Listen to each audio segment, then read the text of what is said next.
Mod terrain in track studios where you're going to go to change the terrain in your track. Finger sculpt is kind of the default mode that you're going to use to do a lot of your terrain editing. You'll notice you have a lot of different brushes here. These are noise brushes. So here it's just a matter of placing your finger down and you'll start to sync the terrain in. So you can also do multiple fingers, do different points, and the game will track all those different things. When you're using the back touch panel, you'll notice that a cursor will appear on the screen. That's where your finger is in relation to the back touch. So you can see that white cursor right there. That's where I'm starting to create some mountains here. That's as simple as it is to create, to start modifying your terrain. In the upper left, there's two buttons here. The second button is your edit brush. What this does is it changes the size of what your finger will affect when it's touching the screen. And you can use gestures to modify this. So if I do the pinch and spread gesture, it'll create a wider brush. And you saw a preview there, but that's not actually going to take place until your fingers start to change it. So here you see that it's creating a wider mound. And as I touch, it'll create those. So I put more finger space into it and I've just created a mountain. Let's go into the height brushes. I'm going to choose one of these mountain brushes. We'll go into edit brush. I'm going to change the size. And I'm also going to go into camera view 2, it's an easier way to control height. And just move my finger up the screen and you'll see that the preview is changing. Now I'm getting a mountain pretty much with one press. I can press X and that'll apply the effect.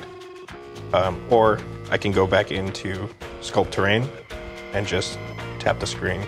And now anywhere I touch, I can place a mountain. Those are the two primary categories you'll use to modify the terrain. And the other ones are strictly for beautification or theming. So each surface brush is different depending on the theme you use.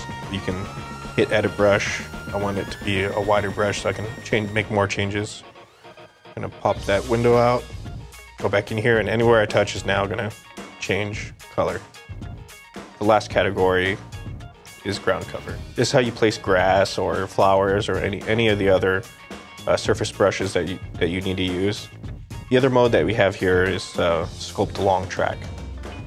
This will fix the cursor to the track, so now you're moving with the left analog stick, or you can use the back touch to scoot along the track.